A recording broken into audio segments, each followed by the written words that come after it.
ቀጥለናል። የተወደዳችሁ አድማጮች ከልቦ የቀረበውን ትርታ 97.6 ኤፍኤም እያደመጣችሁ ትገኛላችሁ። አሁን ሰዓቱ ከሀገር ውስጥና ከባህር ማዶ የተወጣጡ ዜናዎች ወደ እናንተ የምናደርስበት ሰዓት ላይ እንገኛለን። ሀገራዊ ጉዳዮችን በቀዳሚነት እንጀምራለን። ለአዲስ አበባ ከተማ አገልግሎት ይሰጣል የተባለ የውሃ አቅርቦትና ፍሳሽ ማጣሪያ ጣቢያ ተመረቀ። ለከተማይቱ በቀን 60 ሺህ ሜትር ኪዩብ ንጹህ የመጠጥ ውሃ የማምረትና በቀን 20 ሺህ ሜትር ኪዩብ ፍሳሽ የማጣራት አቅም አለው የተባለው የኮዬ ፍሳሽ ማጣሪያ ጣቢያ ፕሮጀክት ተመርቆ አገልግሎት መስጠት መጀመሩን የከተማዋ ከንቲባ አዳነች አቤቤ አስታውቀዋል። የመሰረተ ልማት ማስፋፊያ ስራውን የከተማዋን የመጠጥ ውሃ የማምረት አቅም ከ5 ዓመት በፊት ከነበረበት 525 ሺህ ሜትር ኪዩብ ዛሬ ላይ ወደ 910 ሺህ ሜትር ኪዩብ ከፍ እንደሚያደርግ የጠቀሱት ከንቲባ አዳነች በፍሳሽ ማጣራት አቅም ረገድ በ2009 ከነበረበት በቀን 20 ሺህ ሜትር ኪዩብ አሁን ላይ ከ253 ሺህ ሜትር ኪዩብ በላይ ማሳደግ መቻሉን አስረድተዋል። ከንቲባው ለአካባቢና ጥበቃ ለወንዞች ንጽህና ከፍተኛ አስተዋጽኦ ላበረከቱ ባለድርሻ አካላት ሁሉ ምስጋና ማቅረባቸውን የከተማዋ ኮሚኒኬሽን ቢሮ በማህበራዊ ትስስር ገጹ አስነብቧል። የምግብ ሉዓላዊነትን ለማረጋገጥ የተተገበሩ የፖሊሲ እርምጃዎች ተጨባጭ ውጤት እያመጡ መሆኑ ተገለጸ። የግብርናና ምርታማነትን በማሳደግ የምግብ ሉዓላዊነትን ለማረጋገጥ የተተገበሩ የፖሊሲ እርምጃዎች ተጨባጭ ውጤት እያስገኙ መሆኑን የግብርና ሚኒስቴር ዴኤታ ሶፊያ ካሳሁን ገልጸዋል። ሚኒስትር ዴኤታዋ የፋይናንስና የሜካናይዜሽን አቅርቦት መሻሻሉን የግሉን ዘርፍ ተሳትፎ ከማሳደጉ ባለፈ የማዳበሪያ ጥገኝነትን በሀገር ውስጥ ምርት ለመተካት የሚያስችል ፋብሪካ በግንባታ ሂደት ላይ እንደሚገኝ መናገራቸውን የዘገበው የኢትዮጵያ ዜና አገልግሎት ነው። የግብርና ትራንስፎርሜሽን ኢንስቲትዩት ዋና ዳይሬክተር ማንደፍሮ ንጉሴ በበኩላቸው ባለፉት 5 ዓመታት የታረሰው መሬት በ3 እጥፍ ማሳደግ መቻሉን፣ የአረንጓዴ አሻራ መርሃ ግብር ከአየር ንብረት ለውጥ ተጽዕኖ የመከላከል በካርበን ሽያጭ ገቢ የመፍጠር ከፍተኛ አስተዋጽኦ እያበረከተ መሆኑን አስረድተዋል። አድማጮች አብራችሁ ስላላችሁ እጅግ አድርገን እናመሰግናለን። ቀደም ሲል ከሀገር ውስጥ የተመራረጡ ዜናዎችን አጋራናችሁ። አሁን ደግሞ ወደ ውጭ ዜናዎቻችን እናልፋለን። በሩዋንዳ በአልኮል መጠጦች ላይ የሚደረገው ዘመቻ ተጠናክሮ መቀጠሉ ተሰማ። በሩዋንዳ በህገ ወጥ መንገድ በሚመረቱና ለጤና ጎጂ በሆኑ የአልኮል መጠጦች ላይ የተጀመረው እርምጃ ተጠናክሮ ሲቀጥል ቁጥራቸው ከ130 በላይ የሚሆኑ አልኮል አምራች ኩባንያዎች መዘጋጀታቸውን ኦል አፍሪካ ኒውስ ዘግቧል። ከመርዛማ ኬሚካል ድብልቅ የተሰሩ መጠጦችን በመመገባቸው ምክንያት የ50 ሰዎች ህይወት ማለፉን የጠቆመው የሩዋንዳ የጤና ሚኒስትርና የምግብና መድኃኒት ባለስልጣን በተጨማሪም በመቶቹ የሚቆጠሩ ዜጎች ላይን መታወር ጨምሮ ሌላም ከባድ የጤና ችግር መዳረጋቸውን አመላክቷል። በዚህ ህገወጥ የአልኮል ምርት ጋር በተያያዘ የሀገሪቱ የምግብና መድኃኒት ባለስልጣን ዋና ዳይሬክተርን ጨምሮ ከ18 በላይ የስራ ኃላፊዎች 50 ህገወጥ አምራቾች በቁጥጥር ስር መዋላቸውን የጠቀሰው ኦል አፍሪካ ኒውስ የምግብና መድኃኒት ባለስልጣን የተከለከሉ መጠጦችን ከገበያ በአስቸኳይ እንዲሰበስብ ትዕዛዝ ማስተላለፋቸውን አስነብቧል። በመጨረሻም የሴንትሪኮም አዛዥ የሀገራቸውን የጦር መርከብ ሰራተኞች አወደሱ። የአሜሪካ ማዕከላዊ እዝ አዛዥ ኦሜድራል ብራዱ ኩፐር በዩኤስኤስ አብርሃም ሊንከን የአውሮፕላን ተሸካሚ የጦር መርከብ በመጎብኘት የሰራተኞችን ጽናት ማወደሳቸውን አልጀዚራ ነው የዘገበው። መርከቧ ላለፉት 250 ቀናት ያለ እረፍት በባህር ላይ በመቆይቷ ምክንያት በሰራተኞቿ ላይ ከፍተኛ የስነ ልቦና ጫና መፍጠሩና በዚሁም ሳቢያ በአሜሪካ ፖለቲካ ውስጥ ጥያቄዎች መነሳታቸውን ያወሳው ዘገባው አሚድራሉ መርከቧን የጎበኙት በዚሁ ምክንያት የተነሳውን ውዝግብ ለማርገብ ሳይሆን እንደማይቀርም ተጠቅሷል። አብርሃም ሊንከን የተሰኘችው የጦር መርከብ ሰራተኞች መጠነኛ ስነ ልቦና ችግር እንዳጋጠማቸው ያመላከቱት አዛዡ ከሌሎች የአሜሪካ ጦር መርከብ ሰራተኞች አንጻር ሲታይ ግን ችግሩ አነስተኛ ነው ብለዋል። ያም ሆኖ የአሜሪካ በቅርቡ ይህችን መርከብ በመተካት ዩኤስኤስ ጆርጅ ዋሽንግተን የተሰኘችውን ሌላ አውሮፕላን ተሸካሚ መርከብ ወደ አካባቢው ለማሰማራት መወሰኗ ተመላክቷል።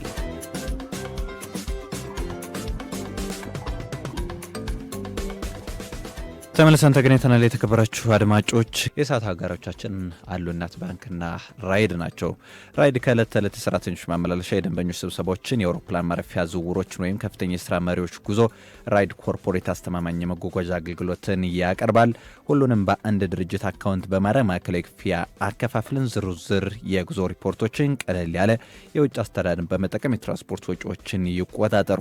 ለእርስዎ በተመደቡ ባለሙያዎች የቅርብ ክትትልና ድጋፍ የትራንስፖርት መፍትሄዎችን ያገኛሉ። ስራ ከቢሮ ሰዓታት በኋላ ስለማይቆን እኛ የ24 ሰዓት የ7 ቀን ደንበኞች ድጋፍ ቡድን እርስዎን በማንኛውም ጊዜ ለመርዳት ዝግጁ ነው። ስራ ፈጽሞ አይቆምም። እንቅስቃሴው እንዲሆን መሆን የለበትም። የኢትዮጵያ ዘመናዊ ተቋም የታመነ የትራንስፖርት መፍትሄ የሆነው ኢትዮጵያ ራይድ ኮርፖሬትን ይጠቀሙ የሚለው ራይድ የኢሳት ሀገራችን ስለሆነ እጅግ አድርገን እናመሰግናለን። ለማንኛውም የባንክ አገልግሎቶች ማን እንደ እናት የሚላችሁ እናት ባንክ ሌላኛው አጋራችን ነው። ዘርፈ ብዙ የባንክ አገልግሎቶችን ይሰጣል። ከአገልግሎቶቹ መካከልም ስላንቺ የሴቶች የቁጠባ ሂሳብ፣ ኦሚ ኮለር ነጻ የባንክ አገልግሎትና እናት ፖስ የክፍያ አማራጭ ይገኛሉ። ይህ ብቻ አይደለም። በእናት መላ ወይም ዩኒካሽ በተሰኘው የትምህርት ቤት የክፍያ ዘዴ ወላጆች ያለምንም ሀሳብ ልጆቻቸውን ማስመዝገብ፣ ወርሃዊ ክፍያቸውን መፈጸም፣ የትምህርት ቤት ውጤታቸውን መከታተል እንዲሁም ደግሞ በልጆቻቸው ጉዳይ ከአስተማሪዎቻቸውና ከትምህርት ቤት ጋር ግንኙነት ማድረግ ሲጠበቅባቸውም በቀላሉ የምትገናኙበትን አማራጭ ዘርግቷል። ማን እንደ እናት የሚላችሁ እናት ባንክ ሌላኛው የኢሳት አጋራችን ነው። አጋሮቻችንን እጅግ አድርገን እናመሰግናለን።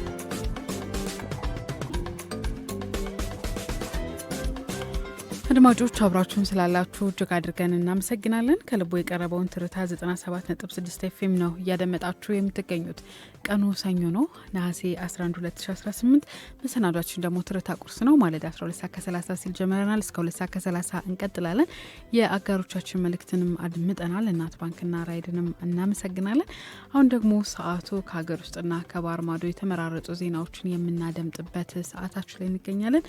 ሀገራዊ ጉዳዮችን ቀዳሚ እናደርጋለን። ባለስልጣን መስሪያ ቤቱ የቅድመ አንደኛ ደረጃ ትምህርት ቤት ግንባታ አስጀመረም። የኢትዮጵያ መገናኛ ብዙኃን ባለስልጣን በክረምት የበጎ ፈቃድ አገልግሎት በጌዴኦ ዞን ወናጎ ከተማ ደረጃውን የጠበቀ የቅድመ አንደኛ ደረጃ ትምህርት ቤት ግንባታ ማስጀመሩን የኢትዮጵያ ዜና አገልግሎት ዘግቧል። ባለስልጣኑ ከግንባታው ጎን ለጎን በከተማዋ ለሚገኙ 300 ተማሪዎች የትምህርት ቁሳቁስ ድጋፍ ያደረገ ሲሆን የጽህፈት ቤት ኃላፊው አቶ ምስራቅ ጌቱ በትምህርት ቤቱ ለአዲሱ ዓመት ዘመን ለማድረስ በትጋት እንደሚሰራም ተናግሯል። መገናኛ ብዙኃን በህጻናትና ታዳጊዎች ላይ በጥራትና በትኩረት መስራት የነገዋን ኢትዮጵያ መገንባት መሆኑን በመገንዘብ ለማህበራዊ ኃላፊነታቸው ቅድሚያ መስጠት እንደሚገባቸውም ተመላክቷል። በዘመናዊ የግብርና መሳሪያዎች የታረሰው የመሬት መጠን ከፍ ማለቱ ተገልጿል። በኢትዮጵያ ዘንድሮ በዘመናዊ የግብርና መሳሪያዎች የታረሰው የመሬት መጠን ወደ 7 ሚሊዮን ሄክታር በማሳደግ በግብርናው ዘርፍ ትልቅ ምርታ መመዝገቡን የግብርና ሚኒስቴር አስታውቋል። ይህ ስኬት የተመዘገበው የግብርና ሜካናይዜሽንን በመላው ሀገሪቱ በስፋት መተግበሩ እንደሆነ ያመላከተው በግብርና ሚኒስቴር የሰብል ልማት መሪ ስራ አስፈጻሚ አቶ ተሾመ ገለቱ ናቸው። እንደ መረጃው ከሆነ በመጪው የመኸር ወቅት 22.36 ሚሊዮን ሄክታር መሬት ለማልማት የታቀደ ሲሆን ሚኒስቴሩ በአሁኑ ወቅት ለኩታ ገጠም እርሻ ሞዴሎችና ለገበያ ትስስር ማጠናከሪያ ልዩ ትኩረት ሰጥቶ እየሰራ እንደሚገኝም ተሰምቷል። ከውጭ በሱዳን ሰሜን ኩርዱፋን በርካታ ሰዎች መፈናቀላቸው ተገልጿል። በሰሜን ኩርዱፋን ግዛት ውስጥ ባለው አስጊ የደህንነት ሁኔታ ምክንያት በሁለት ቀናት ውስጥ ብቻ ከ4200 በላይ ሰዎች ከመኖሪያቸው መፈናቀላቸውን የዓለም አቀፍ የስደተኞች ድርጅት IOM አስታውቋል። ተቋሙ በሰጠው መግለጫ በሺካን አካባቢ በሚገኙ 3 መንደሮች በተከሰተው የጸጥታ መደፍረስ ሳቢያ ለሕይወታቸው ስጋት ያደረባቸው ነዋሪዎች ወደ ኦምዱርማን ከተማ ጨምሮ ሌላ የተሻለ ሰላም ወደ ሰፈነባቸው ከተሞች ለመሸሽ መገደዳቸውን ገልጿል።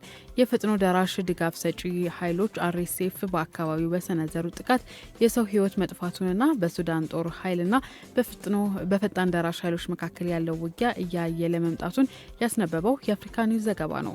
በመጨረሻም ፕሬዚዳንት ሉላ ለአራተኛ የስልጣን ዘመን ዘመቻቸውን መጀመራቸው ተገልጿል።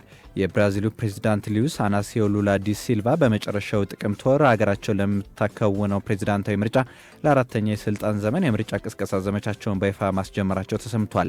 አሁን ላይ እድሜያቸው 80 የደረሱት የወቅቱ የብራዚል ፕሬዚዳንት ሉላ የፖለቲካ ህይወታቸውን በጀመሩበት ሳኦ በርናንዶ ድ ካምፖ ከተማ ለደጋፊዎቻቸው ባደረጉት ንግግር በቀጣይ ምርጫ ድል የሚያገኙ ከሆነ በትምህርት የጤናና የጸጥታ መሰረተ ልማቶች ማጠናከር ላይ አተኩሮ እንደሚሰሩ ቃል መግባታቸውን ዘጋርዲያን አስነበዋል። በጥቅምት ወር በሚካሄደው የብራዚል ፕሬዚዳንታዊ ምርጫ ፕሬዚዳንት ሉላ የቀኝ ዘመም ፖለቲካ አራማጁ የቀድሞ ፕሬዚዳንት ጃኡር ቦልሶናሮ ልጅ ሴናተር ፍላቪኒዮ ቦልሳሮ ጋር እንደሚፎካከሩም ይጠበቃል።